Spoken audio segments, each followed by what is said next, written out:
मैं डॉक्टर शैलेंद्र सिंह, इतिहास विभाग, शासकीय दिव्या महाविद्यालय राजनांदगांव।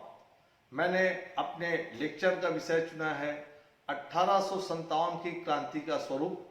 यह टॉपिक एमए चतुर्थ सेमेस्टर के तृतीय प्रश्न पत्र भारतीय राष्ट्रीय आंदोलन के इतिहास में सम्मिलित है। आइए हम इस पर चर्चा प्रारंभ करते हैं। आइए हम 1857 की क्रांति के स्वरूप पर चर्चा प्रारंभ करते हैं। 1857 की क्रांति भारतीय इतिहास और विश्व इतिहास की एक महत्वपूर्ण घटना मानी जाती है।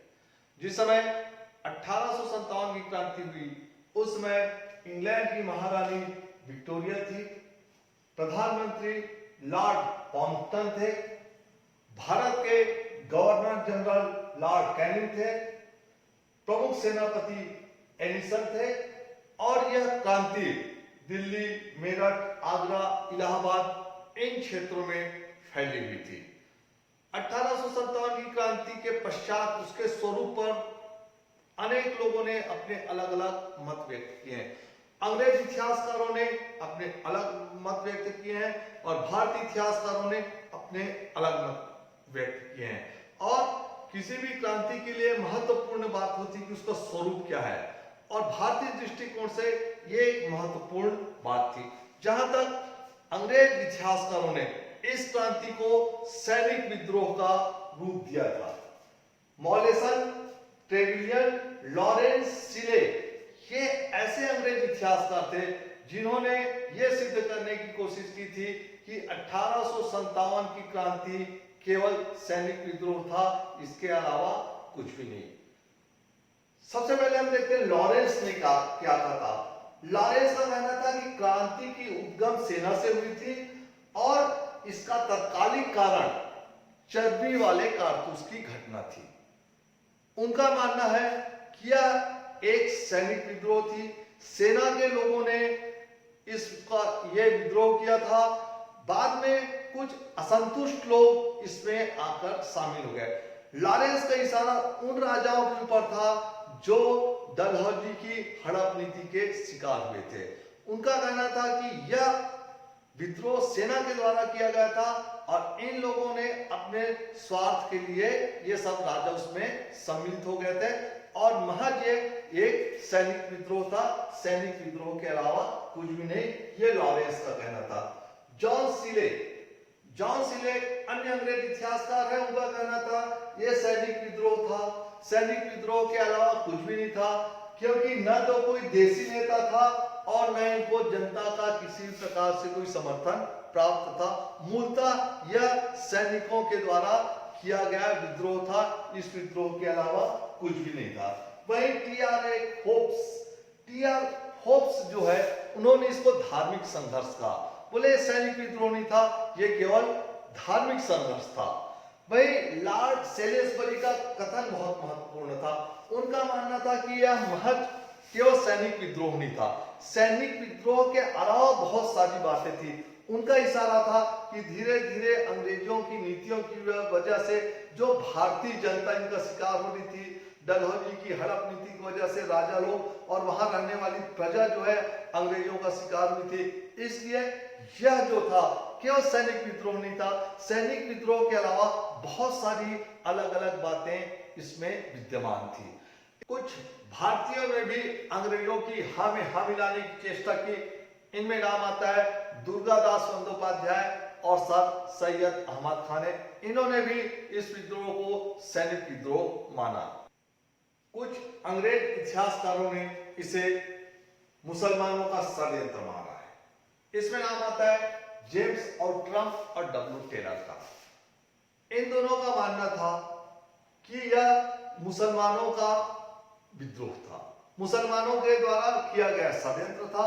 मुसलमान पुनः बहादुर शाह जफर के नेतृत्व में भारत में मुस्लिम साम्राज्य की स्थापना करना चाहते थे। हालांकि बहुत ज्यादा ये तर्क संगत नहीं लगता, लेकिन इतिहासकारों के अपने अलग दृष्टिकोण होते हैं। तो सर जेम्स आउट्रम और डब्ल्यू टेलर का यह मानना था कि 1857 की क्रांति मुसलमानों के द्वारा किया गया विद्रोह था, वो पुनः मुस्लिम साम्राज्य की स्थापना करना चाहते हैं। इसके बाद हम आते हैं भारतीय दृष्टिकोण के बारे में। किन किन भारतीयों ने अपने दृष्टिकोण इस क्रांति के बारे में कहा। तो सबसे पहले नाम आता है विनायक दामोदर सावरकर का। उन्होंने सबसे पहले 1909 में इसे भारतीय स्वतंत्रता संग्राम था और इसी के ऊपर उन्होंने एक पुस्तक भी लिखा, भारत का पहला स्वतंत्रता संग्राम। इन्होंने ही यह सिद्ध किया कि यह भारतीयों के द्वारा अंग्रेजों के विरुद्ध किया गया पहला संगठित प्रयास था। पहला स्वतंत्रता संग्राम सावरकर के द्वारा बोला गया था। इसके अलावा अन्य भारतीयों ने भी अपने अलग अलग विचार व्यक्त किए।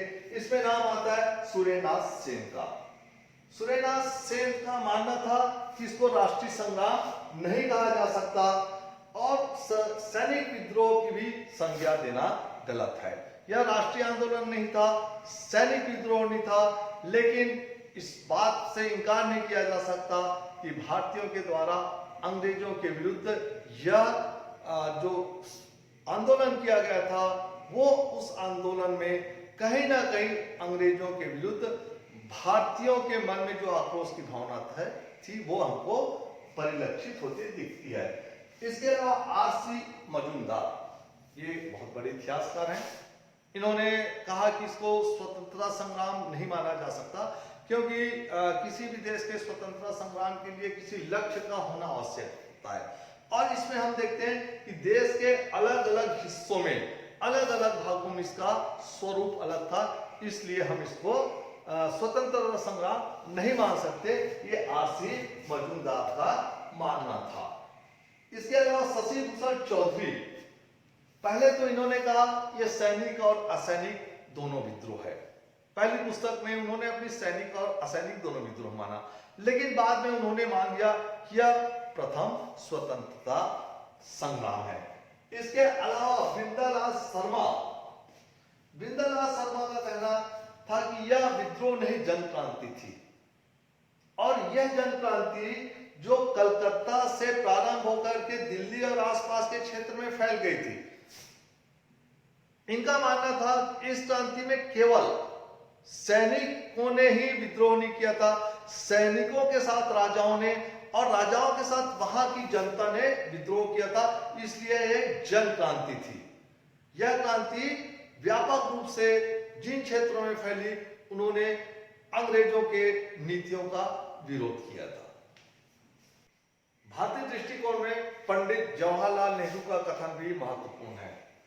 उनका मानना था कि यह एक सैनिक विद्रोह से अलग था, यह जोरों से फैला, जनप्रिय बना और इसने स्वतंत्रता आंदोलन का रूप ग्रहण कर लिया। पंडित जवाहरलाल नेहरू का यह कथन भारतीय दृष्टिकोण से महत्वपूर्ण है। इसके अलावा हम देखते हैं कि लाला लाजपत राय ने भी कहा कि भारतीय राष्ट्रवाद ने इस आंदोलन को प्रोत्साहित किया, जिसके चलते इसने राष्ट्रीय रूप धारण कर लिया। भारतीय राष्ट्रवाद का रूप कहीं न कहीं इस आंदोलन में लाला लाजपत राय को दिखाई पड़ता है। इसके अलावा अशोक मेहता ने भी इसको राष्ट्रीय विद्रोह माना।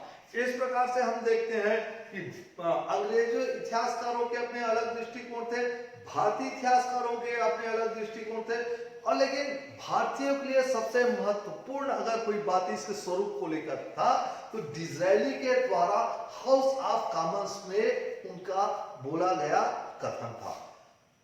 ब्रिटिश पार्लियामेंट ने 1857 की क्रांति को सैनिक विद्रोह घोषित किया, लेकिन डिज़रायली ने 27 जुलाई 1857 को हाउस ऑफ कॉमन्स में इस बात का विरोध किया यह कि वो सैनिक विद्रोह नहीं था, अपितु यह एक राष्ट्रीय विद्रोह था, जो कि भारतीय दृष्टिकोण से बहुत बड़ी बात थी। 1857 की क्रांति के बारे में विभिन्न लोगों के मतों को देखने के बाद इसके स्वरूप में हम निष्कर्ष के रूप में देख सकते हैं। जहां तक अंग्रेज इतिहासकारों की बात करते हैं तो उन्होंने अपने दृष्टिकोण से देखा, लेकिन भारतीय दृष्टिकोण से देखते हैं तो निश्चित तौर पर अंग्रेजों के विरुद्ध भारतीयों के द्वारा किया गया एक प्रयास था। और किसी भी देश का जो राष्ट्रीय आंदोलन होता है वो राष्ट्रीय आंदोलन व्यापक रूप से शुरू नहीं होता। किसी भी विद्रोह की शुरुआत एक क्षेत्र से होती है। इस विद्रोह में हम देखते हैं कि सैनिक भी सम्मिलित थे, इस विद्रोह में शासक भी सम्मिलित थे और इस विद्रोह में यहाँ की जनता भी सम्मिलित थी। तो निश्चित तौर पे भारतीय दृष्टिकोण से देखा जाता है तो यह पहला ऐसा स्वतंत्रता संग्राम था जो कि अंग्रेजों के विरुद्ध किया गया था। इसमें दो मत नहीं है कि कोई इनका नेता नहीं था, जो भी नेता थे वो क्षेत्रीय नेता थे, वो अपने क्षेत्र पे लड़ रहे थे। लेकिन अंग्रेजों की नीतियों के विरुद्ध भारतीयों के मन में जो एक भावना पैदा हो गई थी, वो भावना 1857 की क्रांति के रूप में परिलक्षित होती है और निश्चित तौर पर हम मान सकते हैं कि इसका स्वरूप जो था वो राष्ट्रीय स्वरूप हम इसको मान सकते हैं।